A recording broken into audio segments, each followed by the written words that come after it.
Voilà.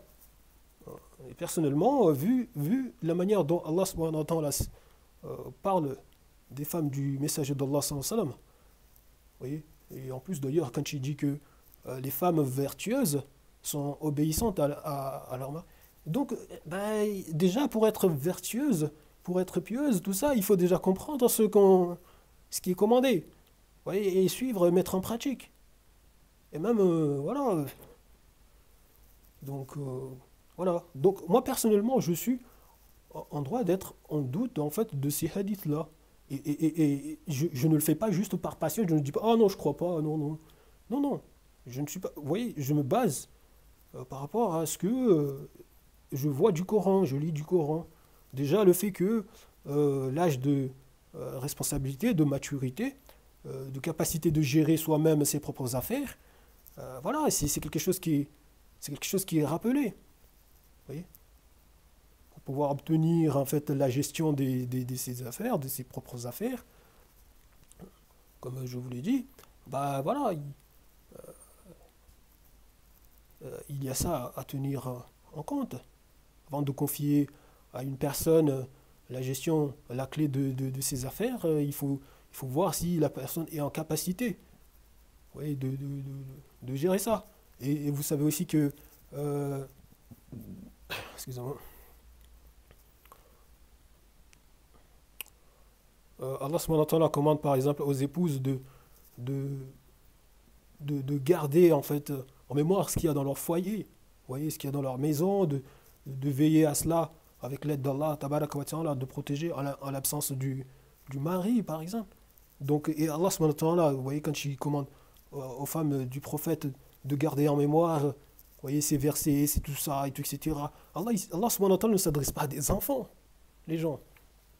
Donc, voilà. Je tenais à vous rappeler cela. Donc, les personnes à qui tout cela dérangera, c'est votre affaire. Vous comprenez? Donc, c'est tout. Ce n'est pas, je ne fais pas de fatwa, c'est juste des constats, des rappels, voilà, des observations. Ok. Donc, pour finir, je souhaite dire un mot euh, sur les innovations, les bidas. Donc, parce que, bon, déjà, bon, comme j'avais dit un mot sur, en fait, à propos de ça, dans la vidéo, la dernière que j'ai publiée là, en rappelant que les démonstrations ne sont pas en fait, les démonstrations, le genre de démonstrations que je fais, ce ne sont pas des innovations, ce sont des observations, ce sont des constats. Donc, ceci étant rappelé, donc je suis, euh, oui, je suis, ouais, je souhaite rappeler justement aux gens qui voient des bidas partout, mais sauf dans ce que eux ils prennent comme pas possible, alors que, vous voyez, les calendriers des soi-disant heures de prière, ça c'est une innovation claire et nette. C'est du bid'a clair et net. Et pourtant ces personnes s'aveuglent de cela. Ces personnes prennent ça comme si c'était un bien, c'était normal. Alors que ce sont des calendriers de prédiction. Des calendriers où on vous dresse les heures de prière à venir. Vous voyez, que ce soit la prière de Fajr, la prière de Duhur, la prière de l'Asr, la prière de Maghrib, la prière de l'Isha. On vous dresse des heures pour aujourd'hui, pour demain, pour après-demain, pour voilà, toute une année. On peut même vous dresser pour 10 ans si vous voulez. Et voir que les gens prennent ça comme si de rien n'est. Non, franchement, ce n'est pas normal. Alors que ça, c'est vraiment du bid'a. Et en plus, c'est un calendrier de prédiction. Subhanallah, les gens tablent comme ça sur l'avenir. Vous dire, demain, voilà, le soleil, il sera à tel angle, voilà, à telle heure et tout. Donc, voilà. Subhanallah. Ou voilà, on ne le verra pas demain, on ne verra pas trop le soleil demain. Il sera très nuageux. Donc, patati patata. Non, tout ça, on le laisse à Allah subhanahu wa ta'ala. On regarde les choses en temps réel. C'est tout. Donc, il y avait une personne justement qui m'avait demandé sur Facebook, mais comment on fait? Oui, parce que je dis, voilà, on regarde les choses en temps réel. Pour les heures de prière, on regarde les choses en temps réel. On ne vient pas là s'appuyer sur des calendriers comme ça. Ça n'a absolument pas de sens pour des gens qui se disent musulmans. Ça n'a absolument pas de sens de suivre ça. Ça n'a pas de sens. Donc la personne m'a dit, mais on fait comment? Je lui ai dit, mais comment faisait le messager d'Allah sallallahu alayhi wa sallam et ses compagnons à l'époque?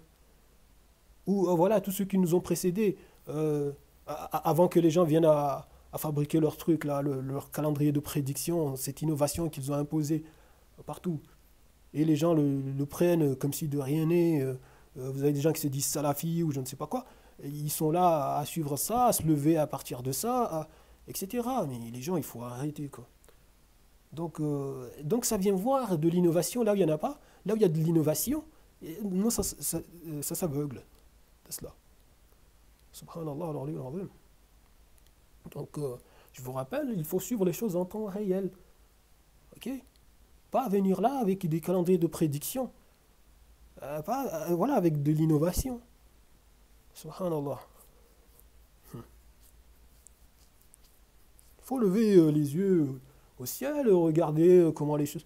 Oui. Donc après, si par exemple, imaginons hier on avait eu un soleil, donc on a vu que lors de la prière, par exemple de Dhuhr, c'était à telle heure, vous voyez, en observant les choses en temps réel. Donc aujourd'hui, par exemple, le ciel est tellement couvert, et tout, etc., on a du mal à voir les choses. Bah, là, par exemple, comme là, on serait sur un cas de contrainte, donc on peut voilà, prier, par exemple, à l'heure d'hier, par exemple, à l'heure qu'on avait. Vous voyez, par contrainte, parce que bon, voilà, on a du mal à distinguer, en fait, voilà, les choses en les observant en temps réel.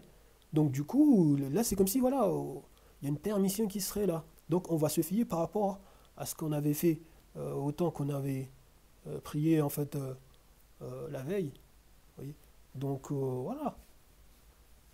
Vous savez, hein, quand il y a une contrainte, voilà. Donc,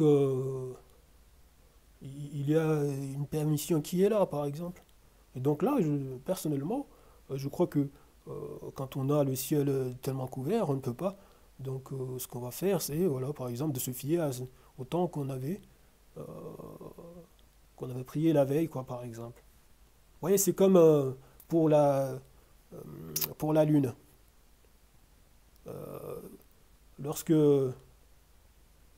en fait, pour le mois de Ramadan, par exemple, bah, quand on n'a pas vu la lune, parce que peut-être, voilà, le ciel est couvert, alors que la lune, elle est là, ah bah, voilà, on ne jeûne pas voilà, le lendemain. Il faut qu'on, voilà. Vous voyez, on rajoute un jour de plus, en fait. Donc, voilà. Donc, et même si, par exemple, le lendemain, on voit que, ah, la lune, vu sa forme, c'est-à-dire la lune était, voilà, euh,